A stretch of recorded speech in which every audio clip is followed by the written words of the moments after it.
قبول کی اور خواجہ نور محمد نے جلال محمد کے مزار کے سرانے لے جا کر آپ کو مرید کر لیا۔ اس وقت شاہ سلیمان کی 9 عمری کا زمانہ تھا، مگر آپ اپنے پیر و مرشد سے بہت محبت اور عقیدت رکھتے تھے۔ آپ مہار کی چھوٹی سی مسجد میں عبادت کیا کرتے تھے۔ خواجہ نور محمد نے لنگر والے سے کو کہہ دیا تھا کہ شاہ سلیمان کو لنگر بھی کم دیا جائے اور سردیوں میں بستر بھی معمولی دیا جائے، تاکہ شاہ سلیمان زیادہ تر عبادت میں گزارے۔ اور رات کو کبھی کبھی خواجہ نور محمد اس مسجد میں شاہ سلیمان کو دیکھنے کے لیے آتے بھی تھے۔ ایک عرصہ یاد الہی میں مشغول رہ کر آپ کے اندر اللہ کی محبت بہت زیادہ بڑھ گئی، اور اسی دوران آپ پر کئی بار وجد کی کیفیت بھی آپ کو ہو جاتا۔ بعض اوقات گھنٹوں بے ہوشی کے عالم میں پڑے رہتے۔ آپ کو اپنے پیر و مرشد سے عشق تھا۔ مرشد سے جدا ہو کر آپ بہت پریشان ہو جاتے تھے۔ اس کے بعد آپ تونشہ تشریف لے آئے اور باقی زندگی تونسا شریف میں ہی گزاری۔ آپ 7 صفر کو پہلے سفر کا مہینہ آیا نا، تو کہنے لگے کہ یہ خدا خیر کرے، ہمارے سفر کا وقت آ گیا ہے، تو آپ کو ہلکا سا زکام ہوا ہے۔ 7 صفر کو آپ خدائے حقیقی سے جا ملے۔ آپ کی اولاد میں سے خواجہ گل محمد اور خواجہ دل محمد تھے۔ آپ کا مزار تونسا شریف میں ہے اور آپ کا ہر سال عرس لگتا ہے اور ملک کے کونے کونے سے لوگ شرکت کرنے آتے ہیں۔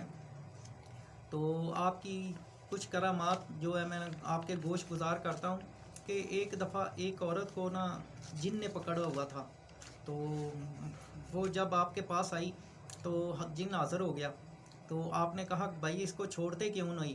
تو جن نے کہا جی لوگ جو ہے نا وہ مجھے آپ کے پاس آنے نہیں دیتے، اس لیے میں اس عورت کے ذریعے آپ کے پاس آیا ہوں۔ تو آپ نے کہا اپنا مسئلہ بیان کرو۔ تو جن نے کہا کہ میرا بیٹا بہت بیمار ہے، مجھے کوئی تعویذ دیں اس کے لیے۔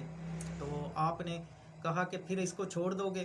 اس نے کہا میں آیا اسی لیے تھا اس کے ساتھ کہ میں آپ سے اپنی بات شیئر کر سکوں۔ تو آپ نے اس کو تعویذ دیا، تعویذ دے کر تو وہ تعویذ لے کر فوراً چلا گیا، تو وہ عورت جو تھی نا وہ بالکل ٹھیک ہو گئی۔ اس طرح انسانوں کے علاوہ جو ہوائی پاور تھی وہ بھی آپ سے فیض یاب ہوتی تھی۔ تو ایک دفعہ ایک قبیلے کا سردار بہت مغرور تھا، بہت مغرور، اور جو دولت کا نشہ جو چڑھا ہوتا ہے تو بہت مغرور تھا۔ تو اس کی شکایت لوگوں نے کی، تو آپ نے اس کو سمجھایا بجھایا اور کہا کہ ایسے کام مت کرو۔ تو وہ آپ سے گستاخی سے بولا۔ جب گستاخی سے بولا تو آپ نے کہا کہ اللہ تیرا بھلا کرے۔ وہ چلا گیا۔ جب چلا گیا تو صبح کو دوبارہ حاضر ہو گیا آپ کی خدمت میں، آ کر کہنے لگا کہ سرکار مجھے اپنا مرید کر لیں۔ تو لوگ کہنے لگے کل تو یہ گستاخی کر رہا تھا، تو آج مرید کیسے ہونے آ گیا؟ تو اس سے پوچھا گیا تو اس نے کہا کہ کل سے میں جب سے آپ سے گستاخی کر کے گیا ہوں نا، تو میں جدھر بھی دیکھتا ہوں مجھے آپ کا چہرہ ہی نظر آتا ہے، جدھر بھی دیکھتا ہوں، چاروں طرف جدھر بھی دیکھتا ہوں مجھے آپ کا چہرہ ہی نظر آتا ہے۔ تو لہٰذا مجھے اپنا مرید بنا لیں، میں نے جو کچھ دیکھنا تھا دیکھ لیا، اب مجھے معاف کر دیں، جو میں نے گستاخی کی تھی اس کی سزا میں نے بہت پا لی ہے، تو لہٰذا مجھے معاف کر دیں۔ تو آپ نے اسے معاف کیا، اس کے سر پر ہاتھ رکھا، اس کو اپنا مرید کیا ہاتھ میں ہاتھ دے کر، تو اس کو گلے سے لگا لیا۔ تو یہ ہوتی ہے اولیاء اللہ کی بات۔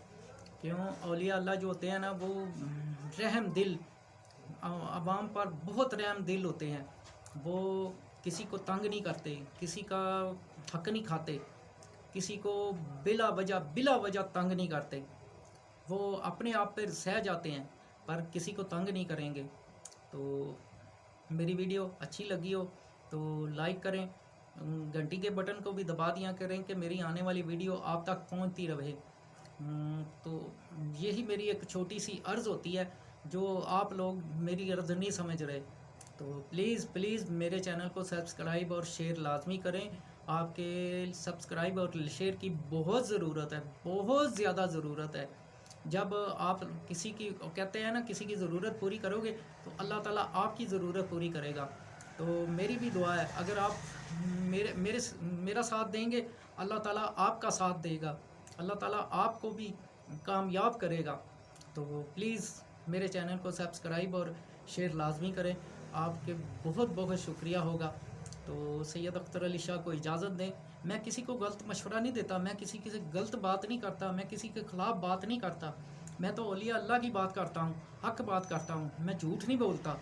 تو پھر بھی جو ہے نا لائک نہیں کرتے آپ لوگ، کمال ہے یار، سچے بندے کی پہچان کریں، سچ آج کل نا سچ کا زمانہ نہیں رہا، تو پلیز سچ کی قدر کریں، سچ کی قدر کریں، سچ کی قدر کریں، 3 بار میں کہوں گا کہ سچ کی قدر کریں۔ تو سچے انسان سے پیار کریں اور سچ سے پیار کریں، اللہ تعالیٰ بھی خوش ہوتا ہے، اللہ کے رسول بھی خوش ہوتے ہیں۔ تو سید اختر علی شاہ کو اجازت دیں، نئی ویڈیو کے ساتھ پھر حاضر ہوں گے، تب تک کے لیے اللہ حافظ۔